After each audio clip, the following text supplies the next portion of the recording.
MCU and Marvel fans, I've got good news and I've got bad news. Let's break it all down. What's up, everybody? It's Josh. Welcome back to the channel. Smash that like button and let's get right into this. So the way this video is going to work, I want to talk about some of the reports, some of the rumors, some of the things people are talking about as far as MCU delays into 2021 and what is going on with that. And then I want to, at the end of this video, explain to you why I personally believe it is in Disney's best interest to just release these freaking movies and shows on Disney Plus as soon as possible. All right, so I'm looking at an article on murphysmultiverse.com. Very good article, just dropped about a half hour ago. Says evidence suggests Disney may be prepping to alter Black Widow release. And the article reads, evidence from both Disney UK and Disney France websites may indicate that the company is rethinking their release strategy for Marvel Studios' Black Widow. As seen below, both websites have removed the November 6th date from the respective pages for the film. They have also replaced posters for the film with the ones that no longer show a date. Both websites have done the same thing with pages for the upcoming Pixar film Soul, which is currently scheduled to be released in theaters on November 20th.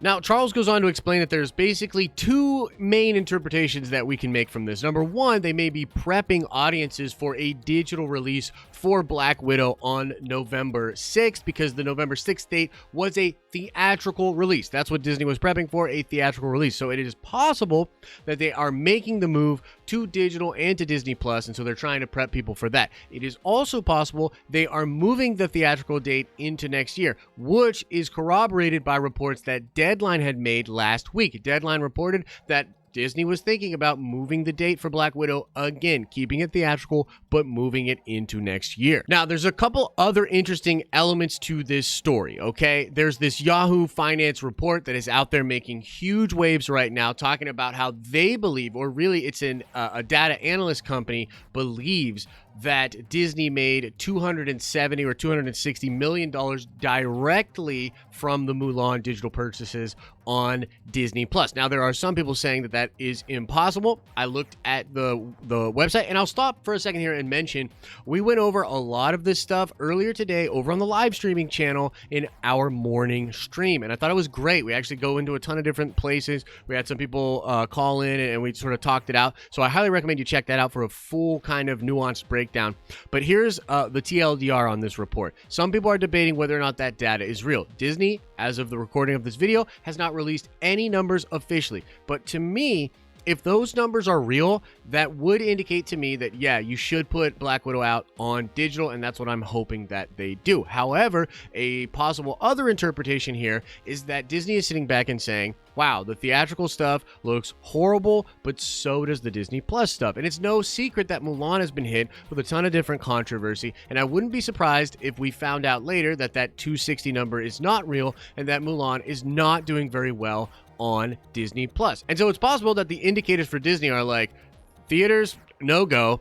Digital release, no go. We're going to lose major dollars either way, so we have to push the theatrical release forward in the hopes that things get sorted out and that the world goes back to normal and we can get those sweet, sweet 2019 box office numbers. Another interesting development here is this new trailer that Disney Plus just put out yesterday talking about how WandaVision could get a 2020 release date. Basically, there is a frame of WandaVision in this little trailer, and it says that it's coming soon on Disney Plus. However, there's no mention of Black Widow coming to Disney Plus, and there's no mention at all of Falcon and the Winter Soldier. And what some people think that means is that there's a chance we'll see WandaVision released on Disney Plus later this year, but Black Widow and Falcon and the Winter Soldier will likely be moved to next year. And the reason people think that is because there is a lot of evidence to suggest that there is connective tissue between the Black Widow movie and Falcon and the Winter Soldier. You know, light spoilers here, very light, but a lot of people speculate, and I agree,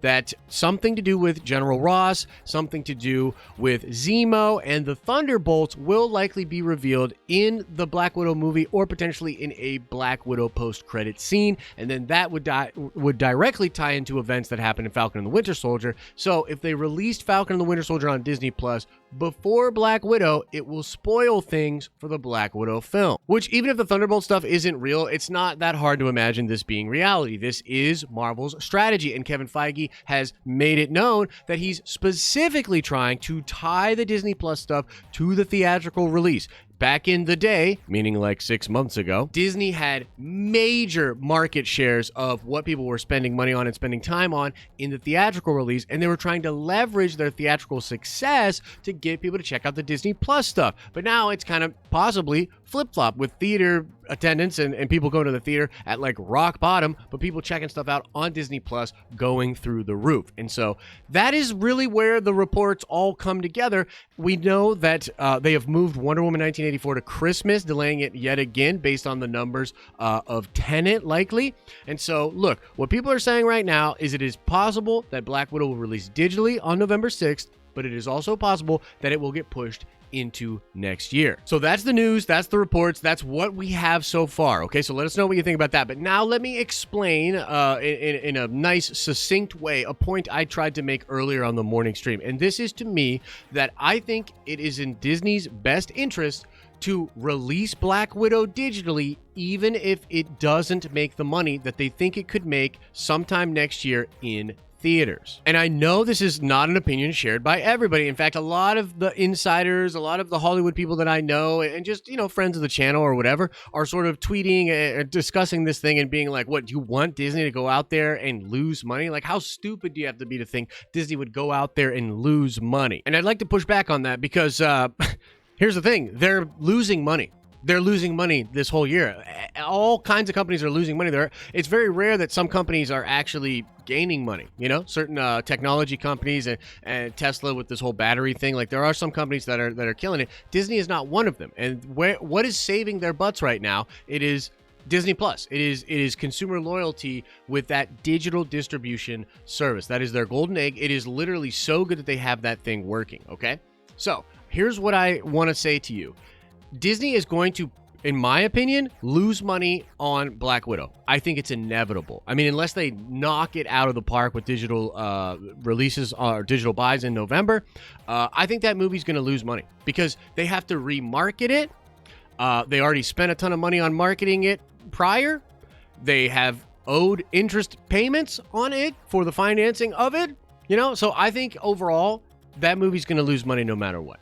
I think at this point, the longer they hold back in order to maximize the profitability of, again, an asset that I think is just depreciated and will not make the same amount of money no matter what, the longer they do that, the more they force tension between them and their consumers, and consumer loyalty to the brand of Disney, and more specifically to the brand of Disney Plus, is paramount, not only now, but moving forward with industry changes that have been accelerated because of the pandy. And so, yeah, I'm literally telling you, Disney, yeah, go out and bite the bullet. Lose the money on Black Widow. Put it out there. Tell the consumer you care about them, that you know that they've had a rough year, and that you're literally going to lose money in order to give them the gift of having Black Widow here and now. And you know what's crazy about that? That actually could force some people to not only purchase it when they were on the fence, but also to support the brand as we move forward. Disney is also in the middle of massive PR problems, whether it's the Daisy Ridley stuff, whether it's the stuff